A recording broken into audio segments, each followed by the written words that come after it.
Baik, sekali lagi selamat pagi, selamat sahabat untuk kita semua. Hari ini hari Sabat tanggal 12 April tahun 2025. Kita akan melanjutkan kita punya pelajaran atau Bible study dari buku Everlasting Covenant. Dan saat ini kita sudah di chapter 41. Dan chapter 41 ini adalah pertemuan kedua dan mungkin pertemuan terakhir ya. Ini cuman 10 halaman, 10 sampai 11 halaman.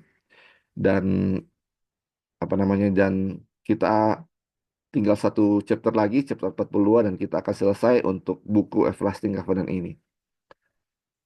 Baik, sebelum kita akan mempelajari pelajaran untuk saat ini, kita akan sedikit review untuk apa yang sudah kita pelajari waktu lalu di pertemuan pertama di Sabat yang lalu. Jadi judulnya One Fold and One Shepherd ya, atau satu kawanan dan satu gembala. Satu kawanan dan satu gembala.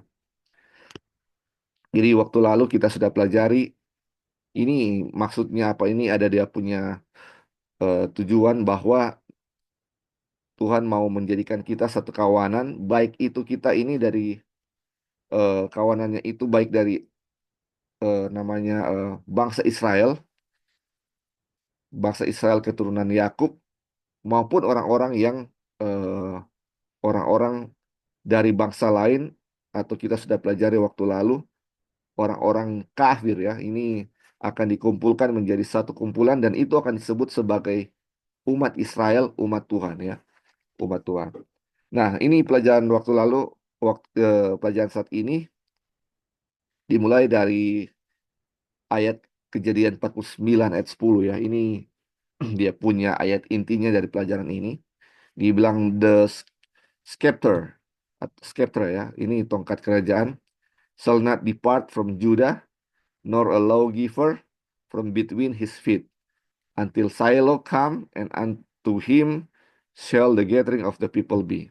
Jadi ini saya nggak ambil dia punya bahasa Indonesia Kak, karena agak sedikit berbeda dengan dia punya bahasa Inggris.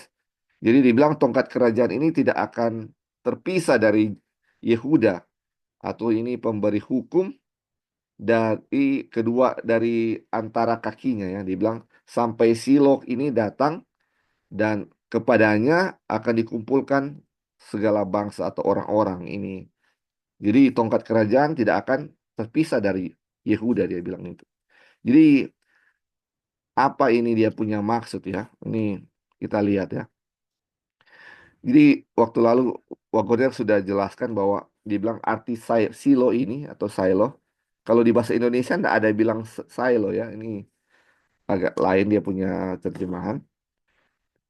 Jadi arti silo ini dia bilang adalah damai atau tenang, karena kata ganti orang dan karena kata ganti orang menunjukkan bahwa kata ini digunakan untuk merujuk kepada seseorang dan bukan kepada sebuah kota. Jadi kita sudah tahu Silo ini nama sebuah kota ya, nama sebuah kota.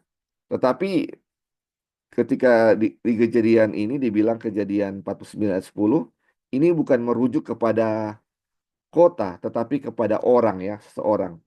Dan dibilang, maka kita tahu bahwa Kristus, Raja Damai yang adalah damai sejahtera kita, adalah dia yang dimaksud.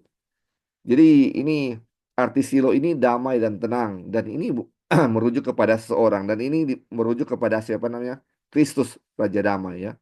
Kristus Raja Damai. Ini yang dimaksud. Dan dibilang di pemerintahan akan ada di atas bahunya, dan bertambahnya pemerintahan dan damai sejahteranya tidak akan berkesudahan. Jadi tongkat kerajaan tidak akan terpisah dari Yehuda sampai dibilang apa? Sampai Kristus datang ya, dibilang. Seperti itu. Terus dibilang, jadi kita melihat kembali bahwa eh,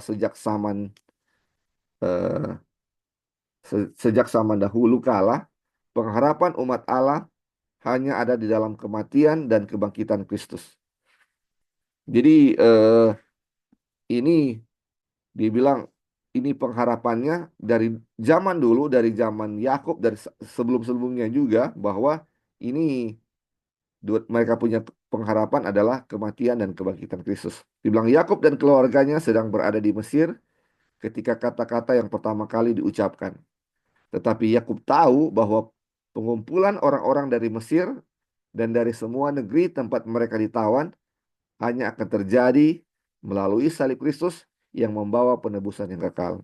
Jadi ini walaupun waktu itu Kristus belum mati ya, masih dia akan datang waktu zaman Yakub ini, tetapi mereka tahu ya, ini mereka punya gathering ini atau pengumpulan mereka orang-orang Mesir dari tempat yang lain ini bisa terjadi hanya oleh apa katanya salib Kristus yang membawa penebusan.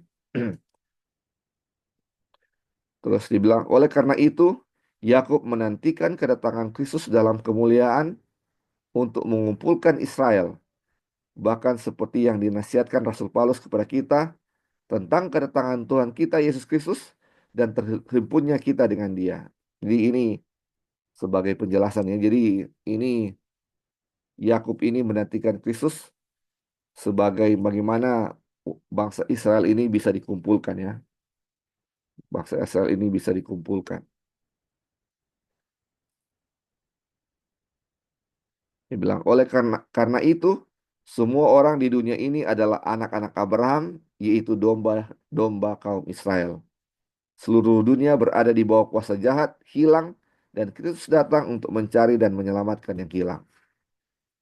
Jadi, seperti yang sudah kita pelajari, ini semua orang ini adalah anak-anak Abraham, yaitu domba-domba kaum Israel. Jadi, ini domba-domba kaum Israel ini kita lihat ya, ini bukan cuman apa namanya cuman dari bangsa Israel saja, tapi ini dibilang seluruh semua orang ya, seluruh dunia.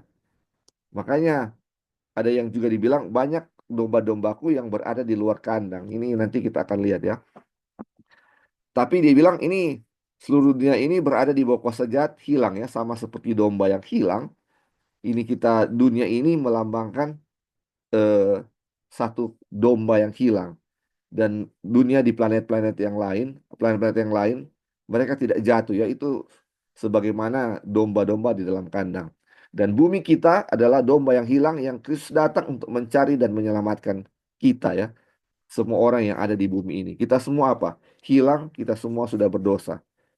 Hanya dengan pencarian Kristus saja kita bisa apa? Bisa diselamatkan. Nah, terus dibilang, Kristus adalah gembala yang sejati. Mendengar suaranya adalah ujian yang menentukan siapa yang benar-benar menjadi dombanya. Dia berkata, domba-dombaku mendengarkan suaraku, dan aku mengenal mereka, dan mereka mengikuti aku. Jadi saudara-saudara, ini ujian yang menentukan apakah kita kambing atau apakah kita domba adalah bagaimana kita bisa dengar ini suara gembala ini ya. Kalau kita kenal kita punya suara gembala, atau kita mengenal suara Yesus, kita adalah domba-domba ya. Ini dibilang. Tapi kalau kita nggak tahu ini suara Kristus yang mana, kita digolongkan seperti kambing. Ini dibilang ya. Mereka yang menolak untuk mendengar suaranya, menempatkan diri mereka di antara kambing-kambing. Jadi ini sebenarnya eh, sedikit koreksi ya. Ini bukan mereka yang tahu ini mana, tapi mereka tahu ini Tuhan yang panggil. Mereka tahu ini suara gembala, tapi menolak, nggak mau ikut suara gembala bilang, ayo kita ke kanan. Mereka nggak mau ikut ke kanan dan mereka berjalan ke kiri. Dan ini menempatkan mereka ini sebagai kambing ya, ini dibilang. Terus dibilang, pada saat ia berada di antara murid-muridnya, ia berkata, ada lagi padaku domba-domba lain yang bukan dari kandang ini. Domba-domba itu harus kutuntun juga, dan mereka akan mendengarkan suaraku, dan mereka akan menjadi satu kawanan dengan satu gembala. Jadi, saudara-saudara, ini adalah bagaimana ada juga domba-domba lain dari kandang lain. Ini yang sudah disinggung tadi ya. Ini domba-domba lain walaupun bukan dari kandang itu, tetapi mereka apa? Mau mendengarkan suara gembala ini atau Kristus ya. Mereka mau mendengarkan suara Kristus. Mereka tahu dan apa? Tidak menolak panggilan suara itu ya. Nah, ini terus dibilang, Jadi kita melihat bahwa domba-domba yang hilang dari umat Israel tersebar di seluruh dunia dan hanya suara Yesus yang dapat menemukan mereka. Dia mengutus para gembala tetapi mereka harus berbicara dengan suaranya atau domba-domba itu akan tersesat dan malah tidak terkumpul. Jadi ini kita melihat ya saudara-saudara, domba-domba yang hilang ini dibilang tersebar di seluruh dunia dan hanya suara Yesus yang dapat menemukan mereka. Jadi pertama kita bilang seluruh dunia ini adalah domba-domba Kristus atau anak-anak Israel. Dan semuanya hilang. Dan kita tahu Tuhan sudah datang dan menyelamatkan kita oleh kematiannya di kayu salib. Nah sekarang ini dibilang ada juga domba-domba lain dari bangsa-bangsa lain, bangsa-bangsa kafir ini yang hilang. Dan ini dibilang hanya suara Yesus yang dapat menemukan mereka. Dan kalau kita ini mau menjadi alat Tuhan, menjadi gembala yang sejati, yang Tuhan utus, nah, ini dibilang dia mengutus para gembala. Gembala-gembala ini harus berbicara dengan suara Kristus ya. Kok suara Tuhan, suara Yesus sebagai gembala sejati. Kalau eh, mereka menggunakan suara mereka sendiri, domba-domba itu tidak akan terkumpul. Malah domba-domba itu akan tersesat dan tidak akan ditemukan ya. Kalau kita menggunakan suara sendiri atau gembala-gembala itu menggunakan suara sendiri. Jadi dalam pengumpulan ini hanya ada satu satu suara, yaitu suara Yesus. Suara Yesus yang akan mengumpulkan semua domba-domba itu. Tidak ada suara yang lain ya saudara-saudara. Ketika ada suara lain yang akan berbicara, misalnya dari suara gembala itu sendiri, itu bukannya apa terkumpul, malah apa tersesat itu domba-domba di mana-mana. Itu yang bisa kita lihat sekarang ya. Banyak yang mengaku gembala-gembala, tetapi berbicara tidak sesuai dengan apa perkataan Kristus atau suara Kristus. Dan banyak domba-domba yang semakin tersesat, bukannya apa terkumpul ya. Terus dia bilang, perkataan Yesus, aku diutus hanya kepada domba-domba yang hilang dari umat Israel. Ketika hendak mengabulkan permintaan wanita Sirofenisia yang telah ditarik oleh suaranya, menunjukkan bahwa wanita kafir yang miskin dan percaya itu adalah salah satu dari domba-domba yang hilang dari umat Israel. Jadi, saudara-saudara, domba-domba itu yang dibilang Yesus bilang dia datang hanya kepada apa? Domba-domba yang hilang dari umat Israel. Tetapi ini wanita Sirofenisia ini adalah wanita kafir ya. Ini bilang wanita kafir.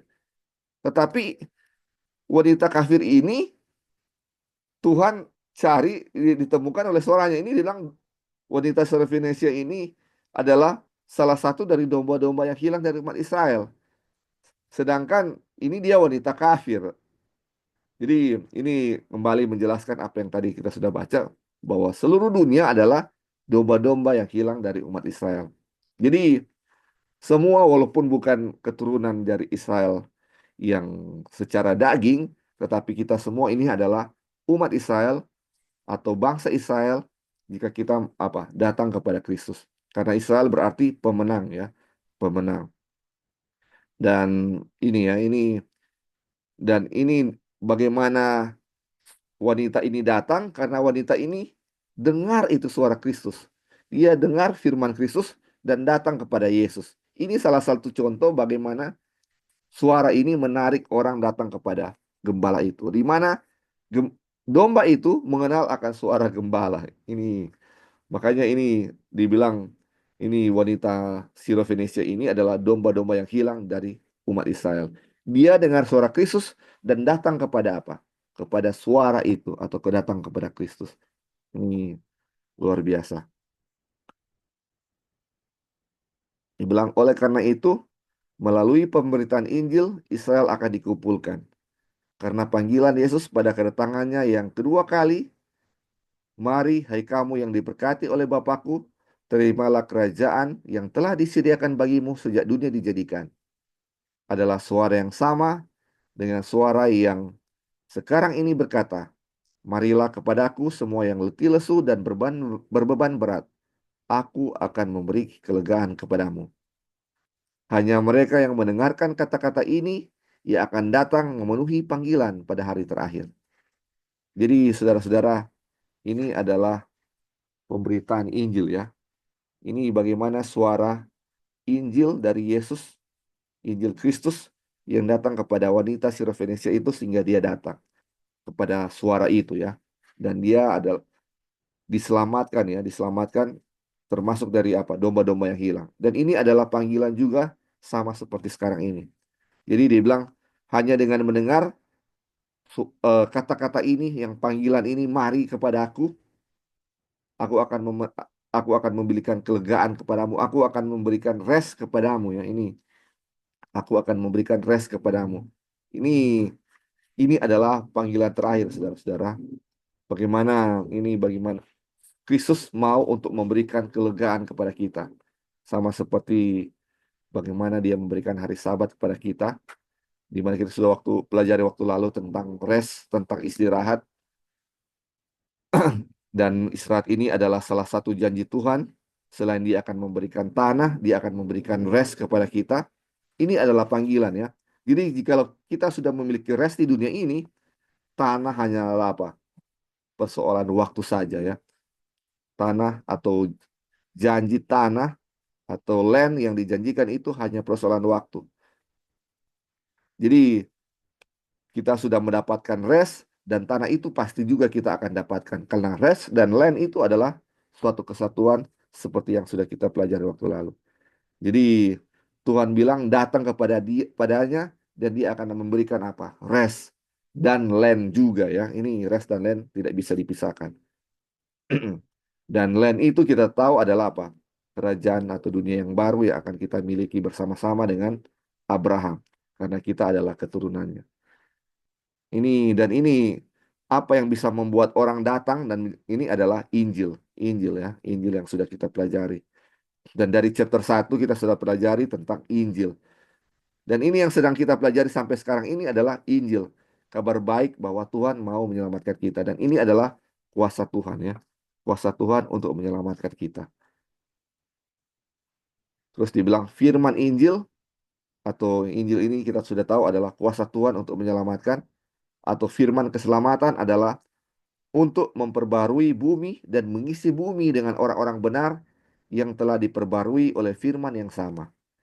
Jadi ini saudara-saudara, Injil ini kuasa yang Tuhan untuk menyelamatkan. Ini dia bilang, ini adalah kuasa untuk memperbarui bumi. Dan ini kuasa yang untuk memperbarui bumi ini, kuasa yang sama atau firman yang sama yang akan apa dibilang? Mengisi bumi ini dengan orang-orang yang benar yang telah diperbarui. Nah, ini suatu kuasa yang sama. Kuasa memperbarui orang-orang, kuasa memperbarui bumi, sehingga orang-orang yang telah diperbarui akan tinggal di dalam apa? Bumi yang telah diperbarui oleh kuasa yang sama, yaitu kuasa yang Injil. Kuasa Injil juga ini yang akan apa? Memanggil orang-orang untuk datang bertobat kepada Tuhan atau diperbarui ya, seperti yang dibilang di sini.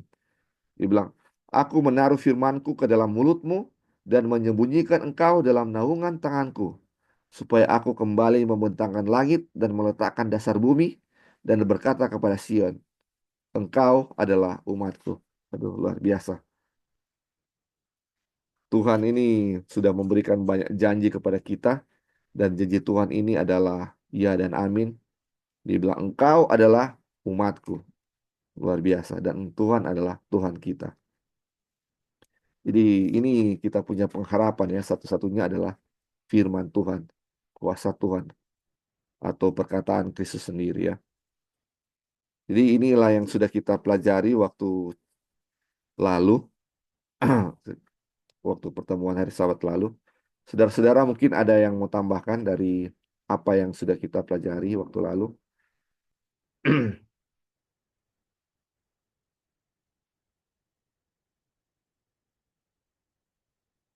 Bagaimana Injil yang akan menyelamatkan kita. Injil adalah kuasa untuk menyelamatkan, memperbarui bumi, dan mengisi orang-orang yang telah diperbarui ya oleh kuasa yang sama.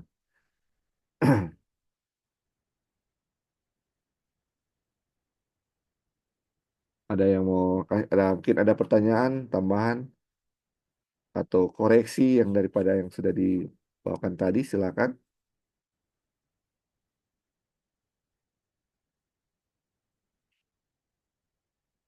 Oke, kalau belum ada, kita akan lanjut. Kita punya pembahasan saat ini. Ini tidak banyak lagi, tinggal sedikit ya. Ini chapter 41 ini tidak panjang, cuma pendek. Nanti di chapter 42 itu dia punya pembahasan agak panjang. Oke, kalau tidak ada tambahan sudah kita akan lanjut. Ini subjudulnya Membangun Kemah Suci Daud. Membangun Kemah Suci Daud.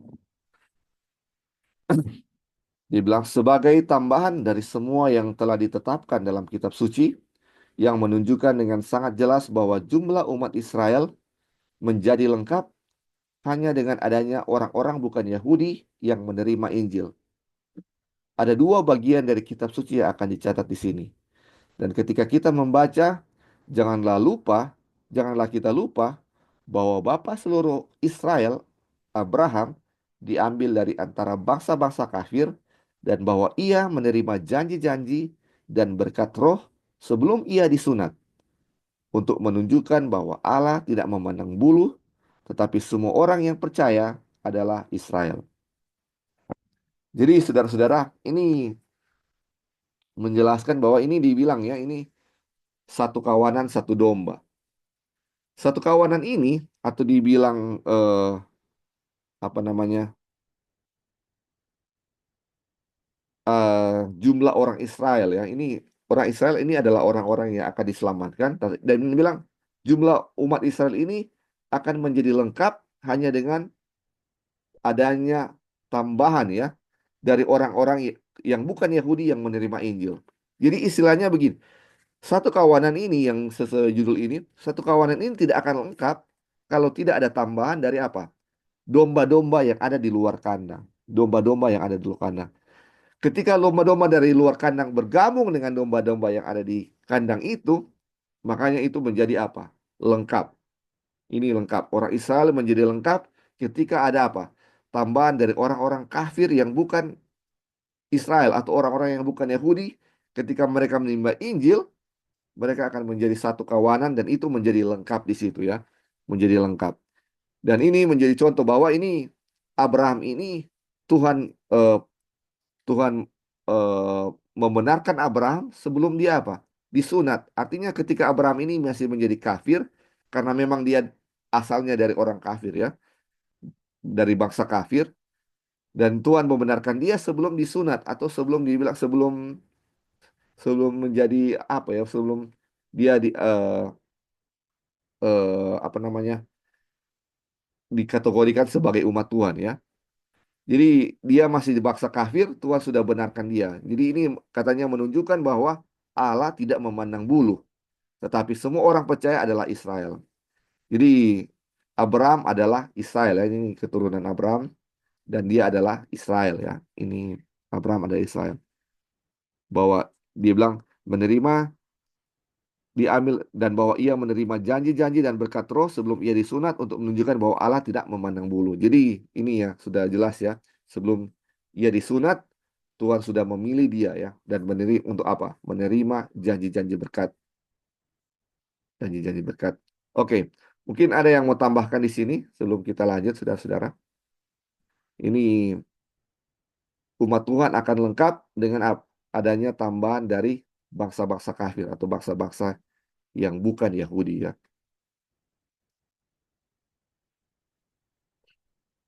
Oke, kalau belum ada kita lanjut ya. Dia bilang, yang pertama yang akan kita bahas adalah dalam kisah para rasul pasal 15.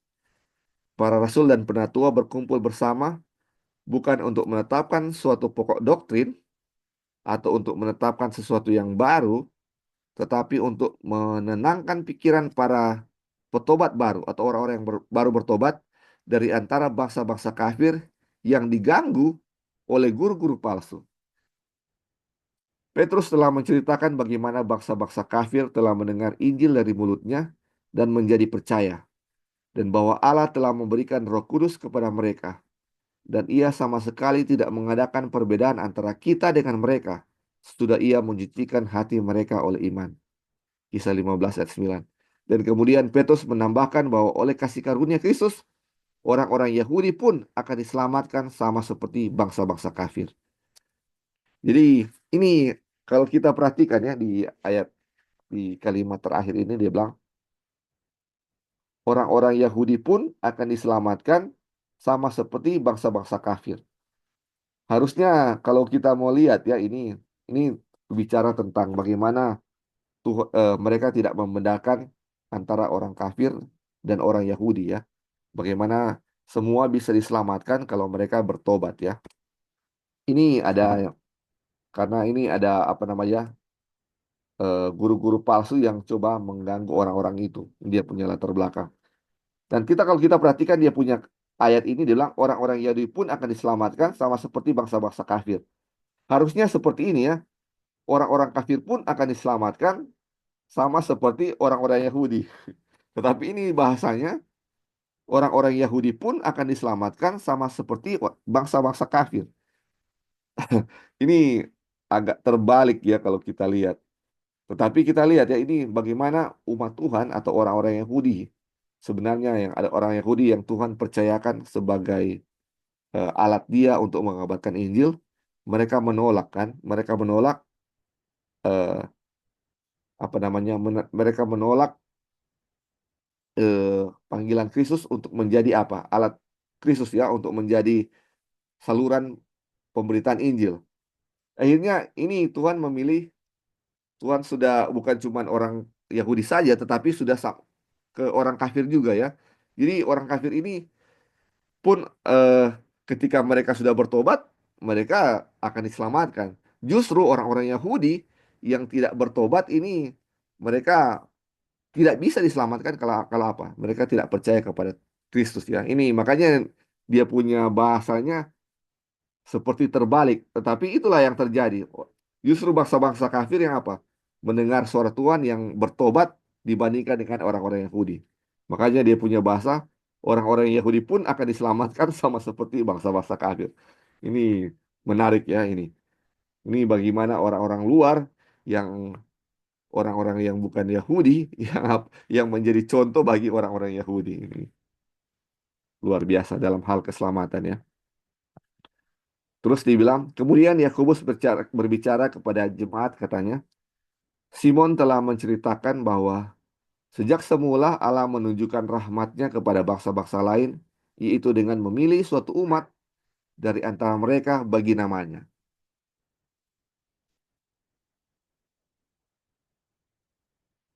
Jadi, saudara-saudara, kalau kita lihat ya, ini kata bangsa-bangsa lain, ini kalau kita sudah pelajari waktu lalu ya, ketika Alkitab bilang bangsa-bangsa lain, kita harus tahu bahwa ketika Alkitab bilang bangsa-bangsa lain itu adalah Gentiles ya atau bangsa-bangsa kafir atau eh, bukan bangsa Israel.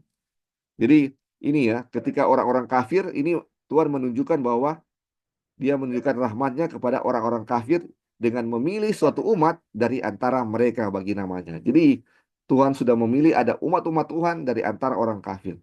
Terus dia bilang, hal itu sesuai dengan ucapan-ucapan para nabi seperti yang tertulis.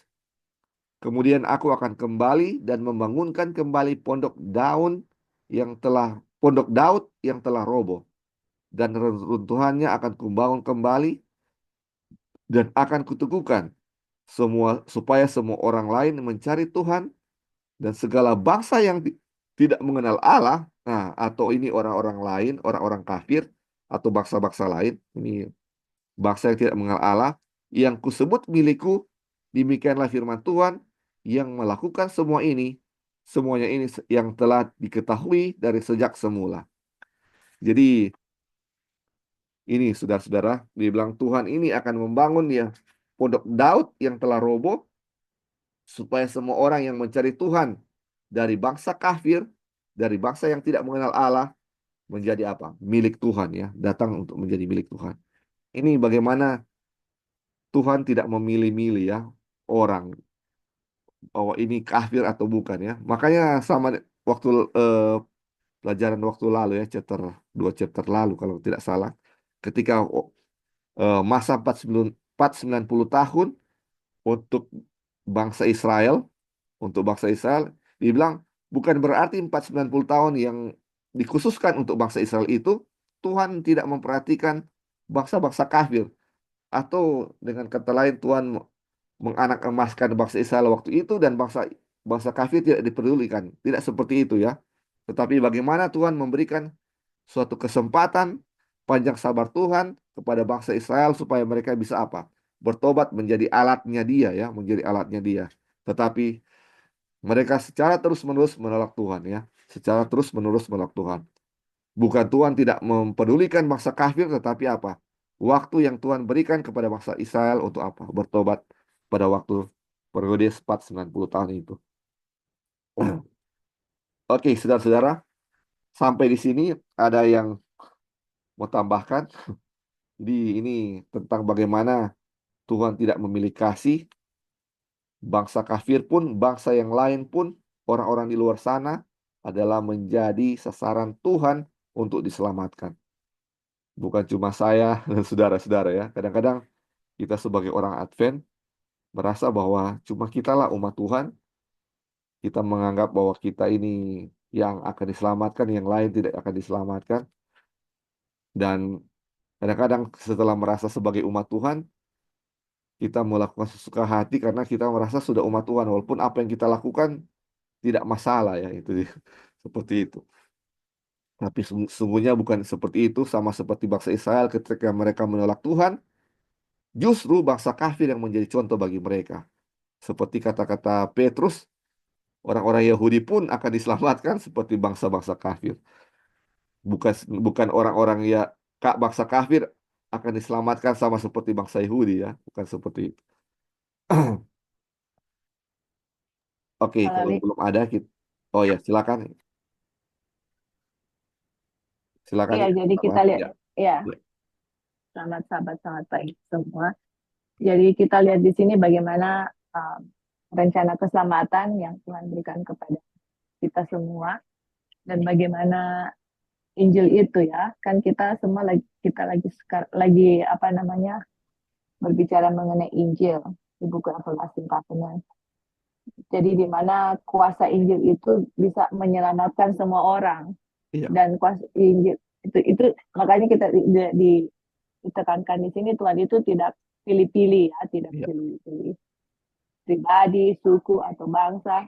Memang kalau kita lihat bangsa Israel itu dipilih Tuhan, tapi dipilih itu untuk apa gitu? Dipilih untuk kasih Injil kan kepada orang lain, bangsa lain Iya. supaya bangsa lain juga bisa diselamatkan gitu. Dan ketika bangsa Israel menolak Injil itu sendiri, dan Tuhan memilih bangsa bangsa di luar Israel yang apa lahiria ya, yang kita tahu waktu itu. Kemudian Tuhan memilih Gentile. Jadi di saat Tuhan memilih Gentile, bangsa Israel secara nation ya atau secara bangsa yang khusus Tuhan pilih kasih Injil itu, pintu kasihannya sudah ditutup pada waktu Stefanus dilempari dengan batu. Tapi secara pribadi Injil itu kuasa Injil itu masih berlaku kepada setiap orang dan kita lihat di sini bahwa kuasa Injil itu akan benar-benar menyelamatkan dan Tuhan akan mengumpulkan semua orang yang menerima akan Injil itu tersebut. Makanya kan di Yohanes 3:16 barang siapa yang percaya atau barang siapa yang menerima Injil itu gitu. Dan kuasa Injil itu sudah sangat dahsyat ya kalau kita lihat perjalanan bangsa Israel bagaimana kuasa Tuhan dinyatakan udah sangat luar biasa gitu. Nah, sekarang di kehidupan kita bagaimana kita mau menerima kuasa itu gitu. Karena ada kutipan Ellen White, kita lupa di mana ditulis, dibilang kuasa Tuhan yang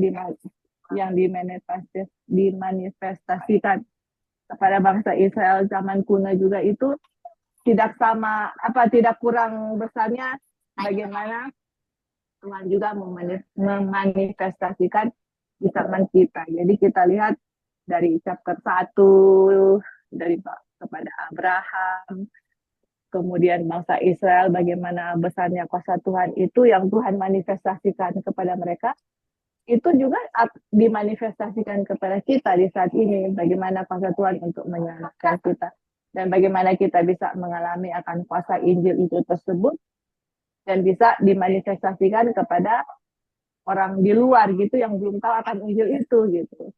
Dan di saat mereka melihat akan kuasa Injil itu dimanifestasikan dalam kehidupan kita, mereka juga bisa menerima hal yang sama. Jadi Tuhan akan mengumpulkan semua orang dari seluruh dunia dan Tuhan yang akan menjadi gembalanya dan domba-dombanya itu akan mendengar akan suaranya. Oke, mungkin itu aja Li tambah.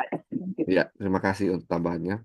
Jadi waktu lalu juga ya kita sudah pelajari, dibilang Tuhan menggunakan bangsa Israel sebagai alat untuk agar supaya orang seluruh dunia bisa mengenal akan nama Tuhan. Ketika bangsa Israel menolak Tuhan, apa yang terjadi? Tuhan menggunakan bangsa kafir ya, bangsa lain. Kalau dulu bangsa lain hanya menerima, hanya mendengar pekabaran, sekarang mereka yang menjadi alatnya Tuhan untuk mengabarkan. Jadi kalau mereka hanya menerima, sekarang mereka yang digunakan Tuhan untuk mengabarkan pekabarannya ke seluruh dunia, dari dunia kepada dunia ya. Jadi Tuhan menggunakan bangsa kafir, orang-orang kafir yang bertobat, dan mereka lah yang apa? Mereka lah yang apa namanya? Yang mengumandangkan nama Tuhan ke seluruh dunia.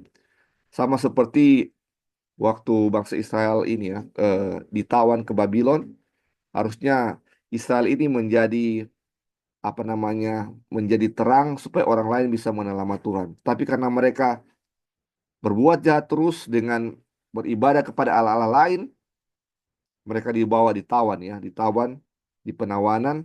Dan Tuhan gunakan siapa? Tuhan gunakan Nebukadnezar ya. Tuhan gunakan Nebukadnezar, bagaimana dia membuat Nebukadnezar menjadi rendah hati. Dan Nebukadnezar lah yang mengabarkan Injil supaya orang-orang mengenal nama Tuhan ya. Bagaimana Tuhan menggunakan raja kafir ini supaya orang-orang atau dunia mengenal akan Tuhan. Yang seharusnya itu menjadi apa?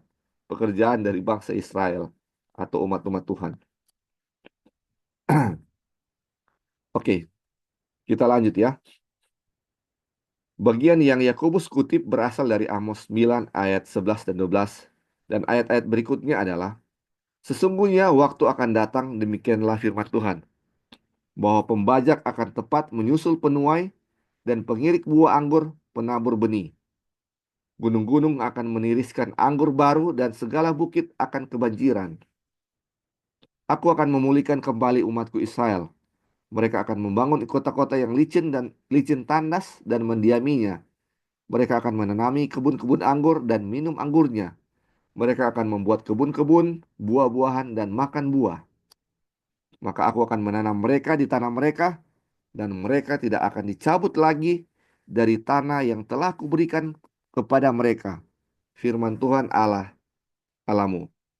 Bandingkan yang terakhir ini dengan janji kepada Daud dalam 2 Samuel 7 ayat 10 dan 11. Jadi, saudara-saudara, ini bagaimana janji Tuhan ya, bahwa dia akan memulihkan Israel. Bagaimana dia akan memulihkan Israel. Dan ini, pemulihan Israel ini, kita sudah pelajari dari awal ya, ini bagaimana pemulihan ini akan lengkap ketika apa? Bergabungnya orang-orang kafir dengan orang-orang Israel. Ya, dan disebut sebagai bangsa Israel. Jadi ketika kita membaca umatku Israel ini bukan berarti cuma Israel secara daging ya, secara keturunan langsung. Tetapi ini adalah Israel rohani yang walaupun dari orang-orang kafir, mereka akan bergabung dan akan disebut sebagai Israel. Terus dibilang, kemah suci atau rumah Daud akan dibangun hanya melalui pemberitaan Injil kepada bangsa-bangsa kafir. Dan inilah yang dinyatakan oleh para nabi kuno. Jadi ini kemah suci atau rumah Daud akan dibangun hanya melalui pemberitaan Injil kepada bangsa-bangsa kafir. Terus dibilang bahwa hal itu tidak dilakukan atau setidaknya dimulai sebelum kedatangan Tuhan kita yang pertama. Itu bukanlah kesalahan Allah atau para nabinya, tetapi kesalahan manusia yang tidak mau mengindahkannya. Allah menunjukkan dengan berbagai cara betapa ia sangat ingin agar semua orang kafir dikumpulkan. Janganlah orang Kristen pada masa kini mengulangi ketidakpercayaan yang egois dari orang-orang yang mengaku sebagai umat Allah pada zaman dahulu dan berpikir bahwa Israel akan dikumpulkan dengan cara lain selain melalui iman kepada Injil Kristus yang adalah untuk semua bangsa. Jadi saudara-saudara, Injil Kristus ini adalah untuk semua orang ya, untuk semua bangsa. Tetapi ini orang-orang Israel di zaman dahulu hanya berpikir bukan seperti itu ya, bahwa mereka lah yang akan diselamatkan. Mereka lah umat Tuhan ya, mereka lah umat Tuhan. Terus ini apa namanya? Sehingga karena menganggap mereka ini suatu bangsa yang apa namanya? eh apa namanya dia eh spesial ya, menganggap mereka ini spesial. Akhirnya apa? Mereka menolak Tuhan ya, menolak Tuhan. Justru ini dibilang ya, ini justru harusnya ini mereka ini sebagai alat bagaimana orang-orang semua orang bisa diselamatkan ya. Orang-orang semua bisa diselamatkan melalui mereka. Mereka bisa menjadi guru rohani mereka. Mereka bisa menjadi imam bagi orang-orang lain. Orang-orang lain bisa mengenal nama Tuhan oleh mereka. Tetapi karena kesalahan mereka, apa yang mereka perbuat itu menentang Tuhan, akhirnya ini ya Tuhan gunakan cara yang lain ya.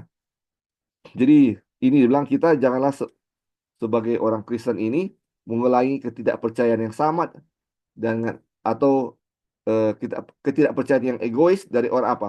Orang-orang yang mengaku sebagai umat Allah pada zaman dahulu. Ini ini luar biasa ya saudara-saudara. Dibilang ini kemah suci juga atau ini apa namanya rumah Daud hanya akan dibangun oleh apa? Pemberitaan Injil kepada orang kafir ya atau bangsa-bangsa kafir. Ini Tuhan sangat peduli terhadap apa? Orang-orang kafir ya.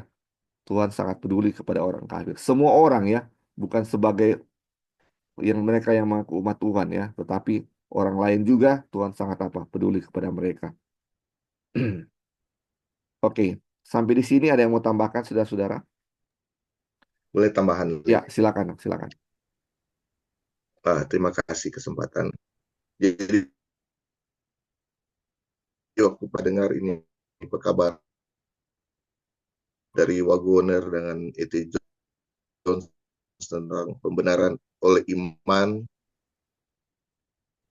dan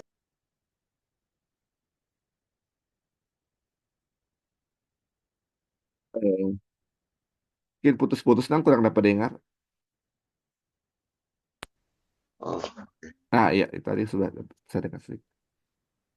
sudah ini, Ya, Li? sudah, sudah. Ya, oke. Jadi dulu waktu dengar ini pekabaran ini dari Wagoner dan E.T. Jones, kita dulu bingung ya. Maksudnya seperti apa pekabaran ini? Tapi Ellen White bilang ini adalah pekabaran tiga malaikat yang sesungguhnya kan, Ellen White katakan. Tapi setelah belajar-belajar ini, apalagi Everlasting Covenant, baru saya mengerti, aduh, memang ini pekabaran isinya adalah Injil ya, Injil yang paling utama di sini. Jadi baru sekarang bisa tercerahkan gitu. Jadi orang Indo, orang Advent kadang-kadang merasa istimewa. Oh, orang sudah diselamatkan, tahu ini itu segala macam.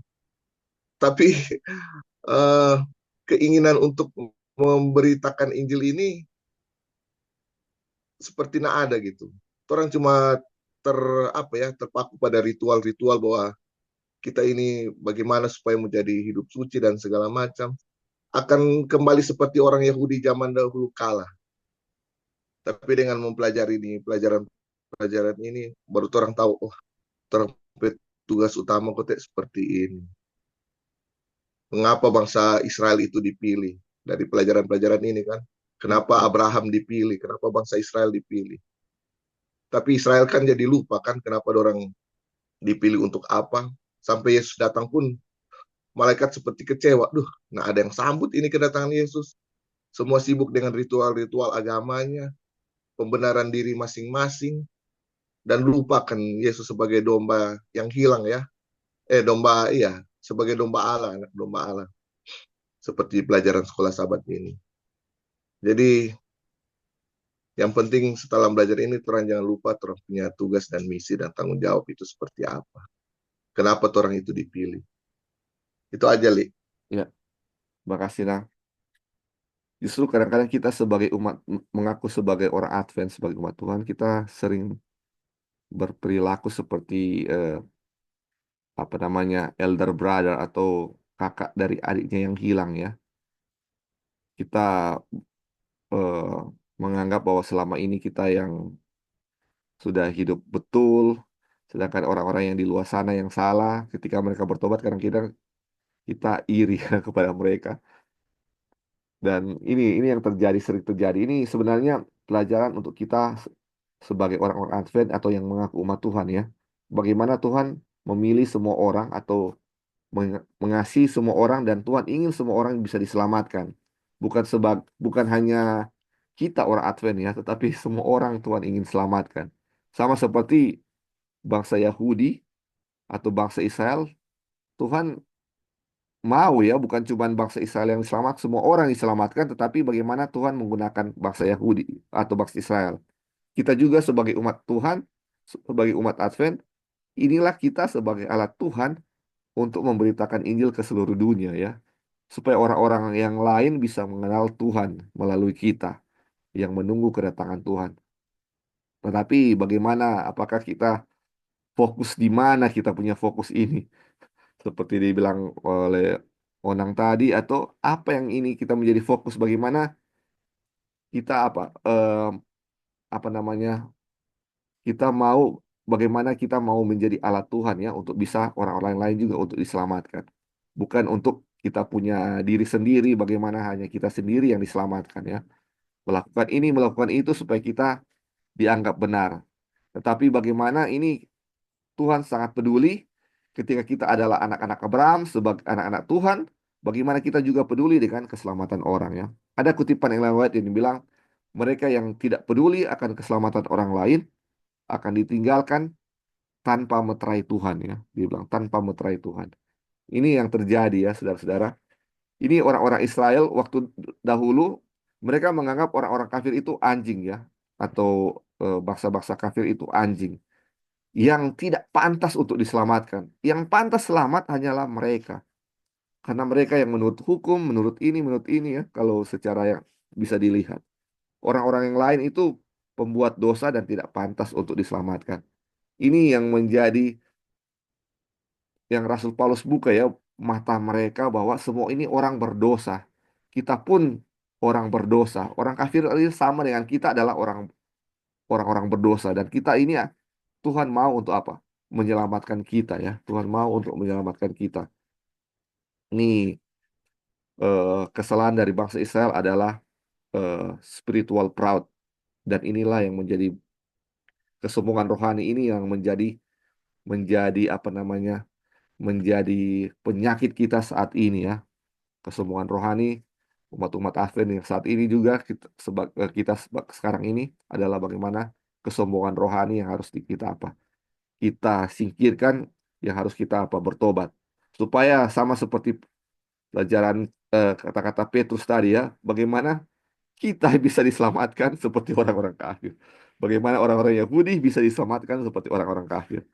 Harusnya bagaimana orang-orang kafir bisa diselamatkan seperti orang-orang Yahudi.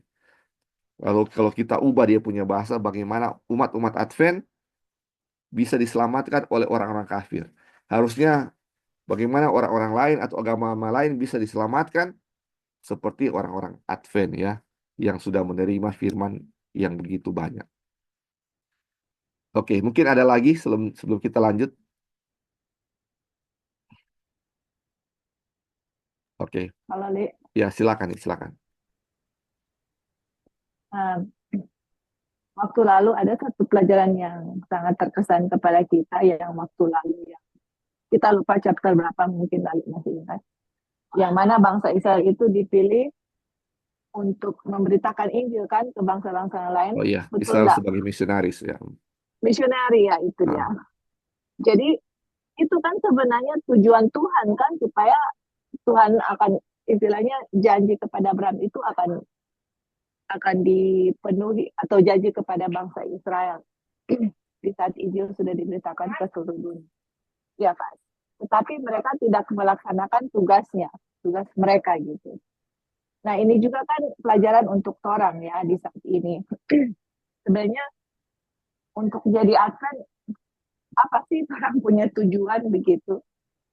Kita harus menjadi misioneri kan, sama kan seperti bangsa Israel kuno, betul nggak?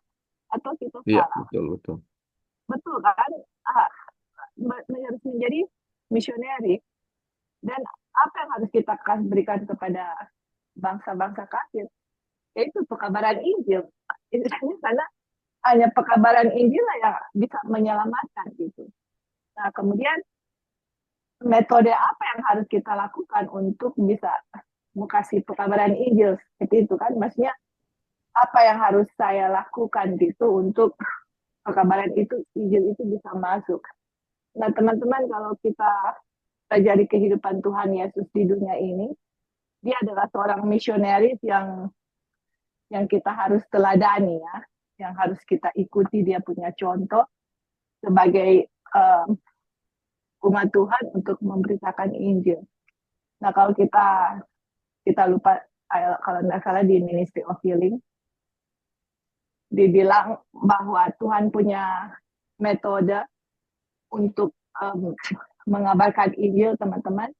Tuhan itu Yesus itu nggak langsung pergi, oh kita mau pergi ke sana untuk kasih Injil gitu. Mereka harus mendengar kita punya Injil. Tuhan Yesus itu ada metode untuk memberitakan Injil kepada orang lain. Apa metodenya? Kalau kita baca buku Ministry of Healing, itu di situ dibilang Tuhan Yesus itu menunjukkan simpati kepada mereka, bergaul dengan mereka, menolong mereka gitu. Kita lupa dia punya step, kayak kita pernah kasih dulu, tapi mungkin nanti kita akan share lagi. Jadi untuk kita mau kasih Injil kepada orang lain, bukan hanya bahasa Indonesia, doktrin, kasih istilahnya hanya kasih doktrin. Saya hanya berbicara dengan saya punya perkataan gitu. Tidak seperti itu, teman-teman, untuk kita memberitakan Injil. Untuk kita memberitakan Injil itu kan kita ditunjuk untuk kasih Injil kan sebagai misioneri gitu. Bagaimana kita bergaul dengan mereka, menunjukkan simpati kepada mereka, menolong mereka. Baru Tuhan Yesus bilang, baru habis itu dibilang follow me atau ikut saya gitu, atau ikut Tuhan. Nah, kalau kita mau memberitakan Injil hanya sekedar oke, saya kasih Injil, ini Injil sama kamu, seperti itu. Tapi kita nggak pernah spend time dengan mereka, tidak ada tunjukkan simpati sama mereka, tidak pernah menolong mereka. Itu nggak bisa. Ellen White bilang hanya Tuhan yang punya method lah yang akan memberikan kesuksesan gitu. Jadi untuk memberitakan Injil itu, sebenarnya Injil itu harus didemonstrasikan dulu gitu kepada dalam kehidupan kita kepada siapa yang kita mau kasih, entah kita punya keluarga ke, atau kita punya tetangga ke, atau kita punya gereja, atau dimanapun saya kita berada, itu harus ada demonstrasi dulu, simpati dulu, menolong mereka, baru orang akan curious atau akan ini kamu agama apa, atau kamu pergi gereja di mana, atau jadi mereka akan mau ingin mengetahui kita lebih lanjut. Di saat mereka karena kita bersimpati kepada mereka, mereka ingin tahu kita. Di saat itulah kita bisa memberitakan Injil. Karena tanpa cara itu nggak akan ada sukses, teman-teman. Itu hanya hanya omong-omong belaka, tetapi tidak ada demonstrasi yang orang bisa lihat. Makanya kan selalu Ellen White bilang, medical missionary is the right hand of the gospel. Medical missionary itu yang akan membuka pintu untuk gospel masuk gitu. Jadi untuk menunjukkan simpati kepada orang lain, menolong orang yang sakit, ada di saat mereka memerlukan pertolongan, di situ akan membuka Injil masuk. Karena tanpa kita melakukan itu nggak akan bisa gitu. Kita seperti mendobrak pintu, tapi nggak akan bisa kebuka gitu. Harus ada tangan kanan yang membuka pintu gitu. Makanya selalu diberitakan kepada kita bahwa pekabaran malaikat ketiga, gospel dengan medical mission itu nggak bisa dipisahkan. Nah, inilah cara Tuhan, dan kita juga harus mengikuti Tuhan, mengikuti dengan cara yang sama untuk bisa sukses, atau kita bisa kasih Injil kemana saja kita pergi. Kan tadi Onang bilang, artinya kita orang akan bagaimana untuk kita bisa memberitakan Injil, yaitu ya kita berbaur dengan mereka. Tapi di masa lampau kita juga menghadapi satu kesulitan sendiri, di mana di saat itu kita mendapatkan pelajaran bahwa kita nggak bisa bergaul dengan orang lain, belum bisa menolong orang yang bukan Advent lah, aduh pokoknya against dengan pekabaran yang kita pelajari saat ini, yang bahwa kita harus mengabarkan Injil gitu. Jadi di saat ini kita diingatkan kembali bahwa apa tugas saya gitu. Dan tadi Lali bilang, apa tadi kutipan yang Lali bilang, bahwa kalau kita tidak Peduli dengan keselamatan barusan orang lain. peduli dengan keselamatan orang lain, kita akan ditinggalkan tanpa the seal of Betul itu. God. Meterai. Iya. Betul ya, tidak ada orang yang masuk surga tanpa ada bintang kan, Aaron bilang. Jadi kita memang tugas kita menyelamatkan orang lain, tetapi bagaimana perasaan itu bisa timbul di kita di saat kalau kita pelajari pelajaran Alkitab di buku Perjanjian Baru, di saat Tuhan menyembuhkan orang itu nggak bisa diam gitu loh. Di saat mereka menerima Injil Kristus, di saat kuasa Kristus dimanifestasikan dalam diri kita itu nggak akan bisa tahan untuk nggak kasih ke orang lain gitu. Jadi apa yang saya terima itu saya nggak akan kasih gitu. Nah pertanyaannya, mungkin kita hanya mendengar selama ini ya pekabaran, tapi apakah itu sudah menjadi manifestasi dalam hidup saya gitu? Karena kalau saya tidak disembuhkan dengan kuasa Injil, itu nggak ada semangat, nggak akan ada seperti orang yang disembuhkan Tuhan Yesus, yang mana Tuhan Yesus sendiri bilang, kamu jangan bilang dulu ya, dia nggak bisa tahan gitu loh. Jadi itu pertanyaan yang kita harus tanyakan, ya saya harus tanyakan kepada diri saya sendiri gitu. Saya di saat mempelajari Injil ini, apakah saya sendiri diubahkan dengan kuasa Injil ini, atau hanya sekedar ikutan aja gitu, dan akhirnya ujung-ujungnya saya nggak lakukan apa-apa seperti itu. Tapi orang yang benar-benar merasakan Injil itu sendiri, nggak perlu disuruh, dia yang akan pergi gitu loh. Itu akan menjadi satu, mau ditahan pun nggak bisa gitu. Orang itu nggak bisa ditahan. Kuasa Injil yang dia rasakan, yang dia alami dalam hidupnya, dia akan berikan kepada orang lain. Nah itu tanda di mana kita sudah menerima akan kuasa Injil, dan Injil itu sudah menjadi bagian kita. Kita nggak akan bisa kalau kita nggak kasih kepada orang lain atau beritakan Injil itu kepada orang lain. Dan di saat Injil itu, kuasa Injil itu dimanifestasikan dalam diri kita, dia punya buah itu, kita akan manifestasikan rasa belas kasihan yang Tuhan sudah berikan kepada kita akan manifestasikan kepada orang lain. Sama apa yang Tuhan berikan kepada kita akan kasih kepada orang lain. Dan di saat kita memanifestasikan kasih Tuhan kepada orang lain, disitulah orang lain bisa melihat kuasa Injil itu bekerja dalam diri kita. Dan disitulah orang yang akan ingin mengetahui apa sih Injil itu. Kenapa kamu sampai begini? Kenapa kamu bisa berubah? Kenapa? Orang akan bertanya-tanya, kenapa hidup kamu beda? Kenapa? Jadi itulah akan membuat orang untuk mau menerima akan Injil itu, karena Injil itu sudah dimanifestasikan dalam diri saya. Orang melihat saya, mereka mau untuk mengalami hal yang sama. Nah itu teman-teman mudah-mudahan bisa menjadi challenge-nya untuk saya pribadi, I'm talking to myself, untuk kita semua, bagaimana apakah kuasa Injil ini merubah kita, apa yang kita alami, apakah kita penuh semangat untuk kasih kepada orang lain, apakah saya sudah dirubahkan dengan Injil ini, bagaimana kehidupan saya, itu kita bisa renungkan dan tanyakan kepada diri kita sendiri, dan benar-benar jujur sama Tuhan, dan benar-benar mau untuk mengalami akan kuasa Injil itu dalam diri kita. Oke, itu aja, thank you. Ya, terima kasih untuk tambahannya. Jadi dia punya sederhananya, kita ini Kristus ini sangat mengasihi orang ya. Dia mau menyelamatkan semua orang. Jadi sesuai pelajaran kita ya dari waktu-waktu awal, dari chapter-chapter awal, di mana Kristus mau tinggal di dalam diri kita ya. Jadi seandainya kalau Kristus sudah ada dalam diri kita, otomatis apa yang Kristus inginkan adalah keinginan kita ya. Bagaimana kalau Kristus dalam diri kita, sebagaimana Kristus mau menyelamatkan orang lain, kita juga pasti mau untuk menyelamatkan orang lain ya. Itu tandanya bagaimana Kristus berdiam dalam diri kita, masing-masing, dalam hati kita masing-masing. Jadi tidak mungkin kalau Kristus berdiam dalam diri kita dan kita tidak peduli dengan keselamatan orang lain. Itu tidak mungkin ya. Dan kita hanya bisa diselamatkan oleh apa? Adanya Kristus berdiam dalam diri kita. Itu hanya seperti itu ya. Oke, mungkin ada lain lagi sebelum kita lanjut.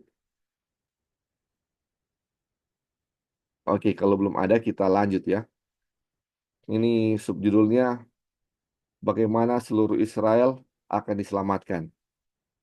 Bagian lain dari kitab suci yang akan kita bahas secara singkat dalam hubungan ini adalah dalam Roma pasal 11. Di sini umat Allah disebut sebagai pohon zaitun. Jadi di Roma 11 ini kalau kita baca pohon zaitun itu adalah umat Allah ya. Hal ini selaras dengan Yesaya 11 ayat 1 dan 3 ayat 1, di mana Kristus disebut sebagai akar. Jadi Yesaya ini kita kalau baca akar itu adalah Kristus ya. Mari kita baca. Dia bilang, beberapa cabang telah dipatahkan karena ketidakpercayaan. Akarlah yang membuat cabang-cabang menjadi kudus. Jadi akar ini adalah Kristus ya. Jadi Kristuslah yang membuat cabang-cabang menjadi kudus. Dan oleh karena itu ketika ranting-ranting zaitun liar dicangkokkan, ini zaitun ini umat Tuhan ya. Atau zaitun liar ini kalau kita bisa bilang orang-orang kafir ya. Oleh karena itu ketika ranting-ranting umat Tuhan dicangkokkan, mereka akan mengambil bagian dalam akar. Mereka akan mengambil bagian dalam Kristus dan kegemilangan pohon yang hidup. Tetapi mereka berdiri hanya karena iman dan akan dipotong jika mereka lalai. Nah, ini luar biasa saudara-saudara. Ini jadi lebih mengerti ya, ini firman Tuhan ini. Jadi Kristus sebagai akar dan pohon zaitun ini sebagai umat Tuhan. Jadi Kristuslah yang akan membuat apa? Cabang-cabang ini ya, cabang-cabang dari pohon ini akan menjadi apa? Kudus ya. Jadi ketika ranting-ranting atau cabang-cabang dari umat Tuhan yang liar dicangkokkan atau orang-orang kafir dicangkokkan, mereka akan mengambil bagian dalam Kristus dan kegemilangan pohon yang hidup ini ya. Ini. Terus dibilang ranting-ranting yang karena ketidakpercayaan telah dipotong akan dicangkokkan kembali jika mereka tidak tinggal dalam ketidakpercayaan. Jadi kalau mereka percaya, ini akan apa? Dicangkokkan kembali. Dengan demikian kita melihat bahwa orang Yahudi dan orang bukan Yahudi secara lahiriah memiliki hubungan yang sama dengan Allah. Jadi tidak ada perbedaan antara Yahudi dan bukan Yahudi. Ini sama ya saudara-saudara. Orang Yahudi menurut daging yang tidak percaya terpisah dari akar, yaitu Kristus Yesus. Sedangkan orang bukan Yahudi menurut daging yang percaya bersatu dengan dia. Jadi ini saudara-saudara, sesuai ayat ini ya, kita sudah baca. Jadi orang Yahudi, cabang-cabang di pohon itu yang tidak percaya akan dipotong ya, akan dipotong. Atau dengan kata lain, cabang itu terpisah dari akar atau terpisah dari Kristus. Sedangkan orang yang bukan Yahudi yang di luar tapi percaya ini akan dicangkokkan ya, akan dicangkokkan dan akan bersatu dengan akar atau bersatu dengan Kristus ya, dia bilang seperti ini. Tetapi kegagalan untuk terus berada di dalam iman akan mengakibatkan orang bukan Yahudi yang bertobat akan dipisahkan. Ini kalau tidak terus-menerus dalam iman yang bersatu dengan akar ini gagal ya, ini gagal akan dipisahkan dari akar. Sementara orang Yahudi yang telah dipisahkan karena ketidakpercayaan memiliki hak-hak istimewa yang sama dengan orang yang bukan Yahudi, asalkan ia taat kepada iman. Jadi orang-orang Yahudi yang dulu bersatu dengan akar atau bersatu dengan Kristus ketika karena ketidakpercayaan mereka dipotong, dipisahkan, tetapi sekarang ini mereka sudah percaya untuk taat kepada Tuhan, percaya kepada Tuhan, beriman kepada Tuhan. Bisa apa? Dicakokkan kembali sama seperti apa? Ranting-ranting liar atau orang-orang yang bukan Yahudi yang sebelumnya tidak sama-sama tapi bisa dicangkokkan untuk kembali atau bersatu dengan akar. Ini luar biasa. Sebab itu dibilang, sebab aku tidak Mau saudara-saudara bahwa kamu tidak mengetahui rahasia ini, supaya kamu jangan menjadi bijaksana dalam keangkuhan dirimu, keangkuhanmu sendiri, bahwa kebutaan sebagian dari Israel menimpa Israel sampai kegenapan bangsa-bangsa lain masuk. Jadi saudara-saudara, ini rahasia yang harus kita ketahui ya. Ini supaya dibilang supaya kamu jangan menjadi bijaksana dalam keangkuhanmu sendiri. Jadi keangkuhan kini, kebutaan Israel ini menimpa mereka, mereka menganggap bahwa hanya mereka yang akan diselamatkan dan tidak yang lain. Orang-orang yang di luar mereka tidak bisa diselamatkan. Ini kebutaan dan keangkuhan diri ya. Ini bahaya ini. Terus dibilang kebutaan sebagian adalah nasib, nasib Israel pada saat ini. Karena pada saat ini Israel hanya ada sebagian saja. Israel dapat menjadi penuh dan lengkap hanya dengan masuknya bangsa-bangsa lain, yaitu sebanyak yang mau percaya. Ketika kegenapan bangsa-bangsa lain telah tiba, maka apa yang sempurna akan tiba, yaitu hari yang sempurna. Jadi, saudara-saudara, kita sudah pelajari ada kegenapan atau waktunya bangsa Israel, yaitu ketika mereka eh, menolak Tuhan secara bangsa tahun 34, ketika mereka melempari Stefanus dengan batu, mereka punya waktu sebagai bangsa genap ya. Dan waktu sekarang bangsa-bangsa kafir. Nah, kapan kegenapan bangsa-bangsa kafir itu? Itu ya waktu apa? Kita sudah pelajari waktu lalu adalah kedatangan Kristus. Ini kita tinggal menunggu kegenapan bangsa-bangsa kafir. Nah, ini kegenapan bangsa-bangsa kafir di mana dengan kata lain ini Israel dan bangsa-bangsa lain sudah bersatu ya menjadi satu kawanan ya. Ini dibilang seperti ini. Dan dibilang Israel dapat penuh dan menjadi lengkap hanya dengan masuknya bangsa-bangsa lain. Jadi bergabungnya orang-orang kafir dengan umat-umat Tuhan, atau dengan kata lain dengan kata Israel atau bangsa Israel, inilah dengan bergabungnya mereka, makanya ini akan menjadi lengkap dan berakhirnya kegenapan bangsa-bangsa kafir ya. Kegenapan bangsa-bangsa lain, itu bagaimana kedatangan Tuhan yang kedua kali. Ini sekarang ini yang ditunggu adalah bagaimana orang-orang lain yang akan bergabung ya saudara-saudara. Umat-umat Tuhan dari luar kana akan bergabung dan sehingga umat-umat Tuhan ini menjadi menjadi lengkap ya, menjadi lengkap. Jadi baik Israel yang dahulu sudah murtad yang terpisah akan kembali, atau orang-orang yang dari kafir sana yang akan bergabung kembali dicakokkan menjadi bagian dari akar ya. Biarlah kita ini menjadi bagian dari akar ya ini, atau menjadi bagian dari Kristus itu. Terus dibilang, dengan jalan demikian seluruh Israel akan diselamatkan, seperti ada tertulis, dari Sion akan datang penebus, ia akan menyingkirkan segala kefasikan daripada Yakub, dan inilah perjanjianku dengan mereka, apabila aku menghapus dosa mereka. Ayat 26 dan 27. Bandingkan juga dengan Kisah Para Rasul 3 ayat 24 sampai 26. Jadi mari kita bandingkan ya. Perhatikan hubungan dalam ayat 25 dan 26. Kebutaan sebagian akan menimpa orang Israel sampai kegenapan bangsa-bangsa lain masuk.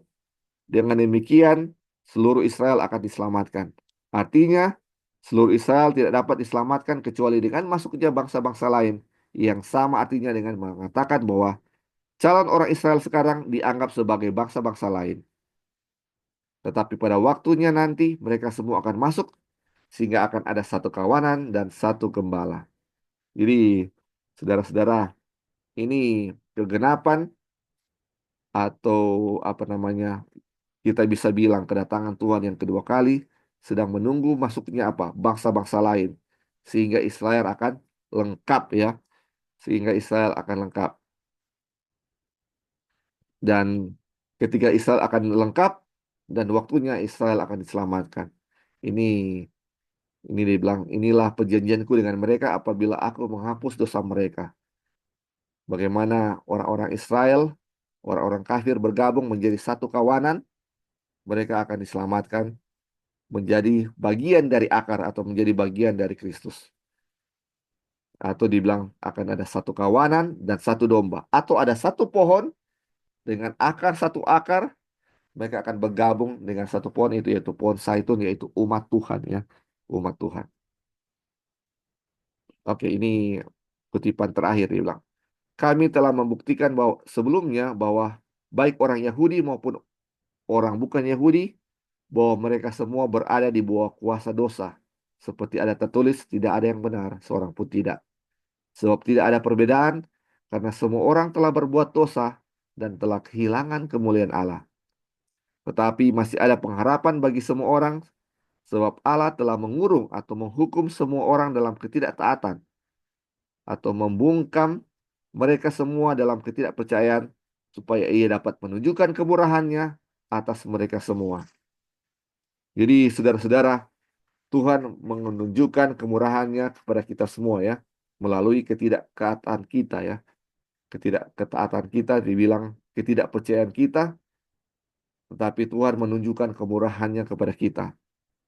Kepada semua orang ya saudara-saudara, kepada semua orang. Ini dibilang semua ini kita telah berdosa, kita ini telah kehilangan kemuliaan Allah ya. Dan ini sama ya, baik Yahudi maupun bukan Yahudi ya. Baik orang Israel, bukan orang Israel, eh, ini semua telah kehilangan kemuliaan Allah. Semuanya telah berdosa. Dan Tuhan menyayangi kita sama semua ya. Baik kita Israel maupun bukan Israel. Atau dengan kata lain, baik umat Tuhan maupun umat Tuhan di luar sana, Tuhan atau semua orang Tuhan sangat apa? Tuhan sangat mengasihi ya. Ini dibilang ya. Makanya dengan panjang sabar Tuhan sampai sekarang ini, Tuhan masih memberikan waktu bagi kita untuk mendengar suara Tuhan ya. Ketika kita mendengar suara Tuhan, jangan keraskan hati kita, mari kita apa?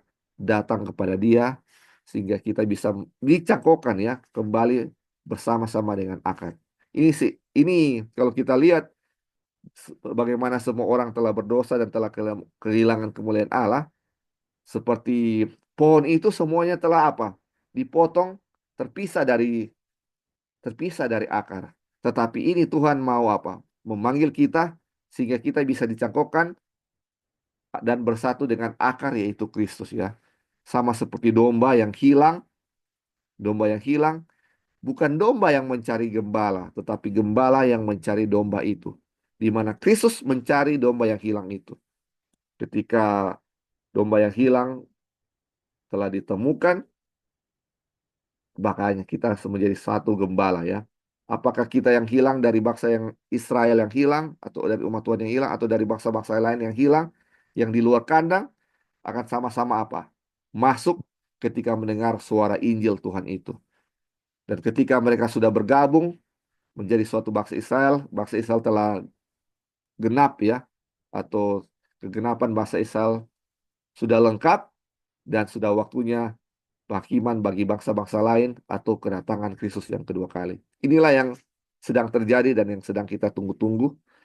Dan biarlah saudara-saudara ini menjadi pelajaran bagi kita bahwa kita jangan sombong rohani dengan menganggap bahwa hanya kita yang diselamatkan, tetapi semua orang akan diselamatkan. Mungkin ada yang mau tambahkan saudara-saudara sebelum kita akan berdoa dan kita akan tutup. Ya, Loli. Ya, silakan. Ya, jadi kita lihat ya bagaimana cara Tuhan untuk menyelamatkan kita. Jadi kan sudah tadi dibilang semua orang berdosa, mau orang Ya, Yahudi ke, mau orang bukan Yahudi ke, mau orang iya, Advent, mau orang Advent, orang semua berdosa. Istilahnya kalau kita sudah berdosa ya upah kita adalah eternal death, iya. seperti itu ya, kematian kekal. Dibinasakan. Iya, jadi sekarang Tuhan mau selamatkan kita. Nah, coba-coba orang lihat bagaimana Tuhan selamatkan kita. Apakah Tuhan suruh, oke, kamu selamat. Saya mau kamu tunjukkan kamu punya cara untuk selamatkan saya. Kamu harus cari saya, kamu harus bikin ini. Tidak seperti itu. Jadi cara Tuhan untuk menyelamatkan kita, dia kasih dalam sebuah perumpamaan seperti domba yang hilang dan gembala itu datang cari, ya, datang cari dan um, cari, tapi carinya itu bukan hanya oke, nggak ada 1-2 jam ya udahlah gitu, tapi dia mau mempertaruhkan nyawanya sampai dapat domba itu gitu. Dan kita lihat betapa Tuhan sangat mengasihi kita ya semuanya teman-teman. Dan di saat saya merasakan kuasa itu dan di saat saya mengalami kasih Kristus itu, itu akan menjadi bagian dalam diri saya gitu. Bagaimana saya sudah merasakan akan kasih Tuhan, Tuhan sudah menyelamatkan saya mau juga untuk menyelamatkan orang lain. Tapi jangan sampai kita mau menyelamatkan orang lain karena kita, oh, kalau saya nggak selamatkan orang lain itu, kita nggak akan selamat, seperti itu. Jadi motif kita pun untuk menjadi misioneri itu jangan sampai motif yang salah ya. Oh ya, kalau nggak dapat jiwa, nggak dapat star, nggak masuk surga. Jadi saya harus selamatkan. Itu, aduh, itu sudah salvation by work itu. Hmm. Tapi bagaimana kita menyelamatkan orang lain itu akan ada sendirinya gitu. Makanya kan tadi yang kita bilang, rasakan sendiri kuasa Tuhan gitu loh. Dan untuk mau selamatkan orang itu kita tanya, ini apa saya mau menjangkau orang itu, apakah karena saya takut nggak mau diselamatkan atau bagaimana Ya. gitu. Tapi di saat kuasa Injil kita rasakan teman-teman, saya merenungkan kuasa Tuhan, bagaimana Tuhan mencari kita, bagaimana kita mempelajari pelajaran everlasting covenant, panjang sabar Tuhan kepada bangsa Israel, merasakan betapa aduh luar biasa itu akan akan menghancurkan diri kita sendiri ya gitu, dan bisa merasakan kasih Tuhan dan bagaimana kasih itu bisa terpancar dan aduh Tuhan sudah mau cari saya, mau um, risk your own life, makan mati untuk saya. Terus saya lihat diri sendiri apa yang saya lakukan untuk Tuhan gitu loh. Nah, di saat saya merasakan kasih Tuhan dan Tuhan mau cari saya untuk sama, dan itulah termotivasi dalam diri saya bagaimana kuasa Tuhan dan saya juga mau melakukan hal yang sama. Itu teman-teman motif kita itulah ya. Jadi apa dalam diri kita gitu loh. Kalau saya harus jadi misioneri supaya kita selamat dari salvation by word. Jadi ini kita harus sangat berhati-hati bahwa untuk menjangkau orang lain itu harus dari dalam diri kita. Kita harus lihat kuasa Tuhan, kasih Tuhan dalam diri kita. Dan kita bersama Tuhan, jangan sampai kuasa kasih Tuhan itu hilang dalam pandangan saya sehingga motif saya pun mau jadi misioneri itu jadi salah gitu loh. Ya. Jadi dan kalau kita tetap merasakan akan kasih Tuhan, itu kita punya jiwa misioneri itu nggak akan pernah pudar, nggak akan pernah pudar teman-teman.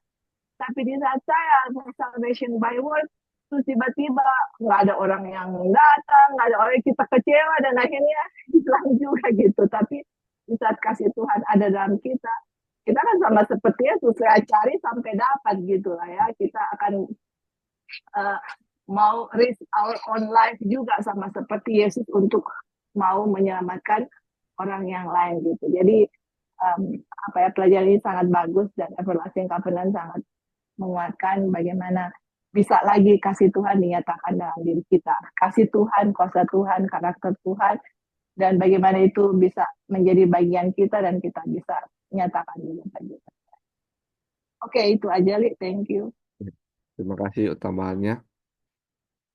Ya, jadi selama dari chapter 1 sampai chapter 41 ini, di ujung-ujungnya bagaimana kita sudah melihat ya bahwa janganlah kita menganggap bahwa hanya kita yang akan diselamatkan ya.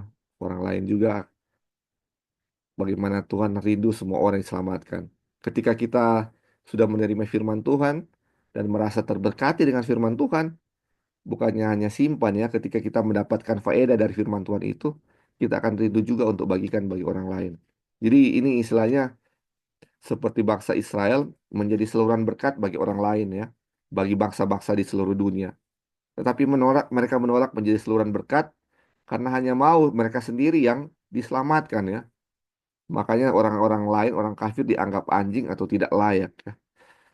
Akhirnya dengan segala penolakan menjadi kesombongan, akhirnya semua keselamatan pun mereka tolak ya, ketika menganggap mereka itu lebih benar. Jadi ini pelajaran bagi kita untuk tidak merasa lebih benar dari orang lain, menganggap kita itu sama dengan orang lain, sudah berdosa, sudah hilang juga, dan kita sama-sama membutuhkan Injil Kristus. Dan ketika kita mengetahui bahwa kita sudah diselamatkan dengan Injil, bagaimana kita mau juga orang lain diselamatkan dengan Injil, dan mau untuk kita menjadi apa? Saluran berkat untuk orang lain bisa menjadi Injil. Bukan menganggap bahwa mau hanya kita diselamatkan, orang lain tidak ya. Atau sama seperti Yunus ketika Tuhan sudah menyelamatkan, tidak membinasakan orang-orang apa namanya orang-orang Niniwe, dia merasa sedih karena Tuhan tidak membinasakan. Bukan seperti itu ya. Kadang-kadang kita mau juga untuk orang-orang kafir untuk binasa ya seperti itu. Bukan seperti itu ya. Justru ketika orang-orang kafir binasa kita harus apa? Merasa sedih. Kenapa mereka tidak diselamatkan? Karena apa? Kristus juga mau tidak ada yang binasa ya. Mau semua untuk apa? Bisa diselamatkan. Jadi ketika ada yang tidak selamat itu adalah suatu kesedihan yang luar biasa. Baik, mungkin ada lain sebelum kita akan berdoa. Mau tambahkan sebelum kita tutup dalam doa. Baik, kalau sudah tidak ada pelajaran kita sampai di sini, biarlah pelajaran One Fold, One Shepherd ini menjadi kekuatan bagi kita, di mana waktu sekarang yang kita tunggu adalah bagaimana bergabungnya orang-orang kafir menjadi suatu kumpulan bangsa Israel ya. Bagaimana juga kita bisa, bila kita ini, kita merasa kita sudah jauh dari Tuhan, kita kembali kepada Tuhan dan bergabung menjadi apa? Bangsa Israel, menjadi satu kawanan yang nanti kita akan diselamatkan bersama-sama ya saudara-saudara. Inilah yang menjadi doa dan harapan kita semuanya menjadi satu kawanan dan satu gembala yaitu Tuhan. Atau menjadi satu pohon zaitun dan akarnya adalah Kristus. Inilah yang menjadi doa kita semua. Saya bawa dalam nama Tuhan Yesus.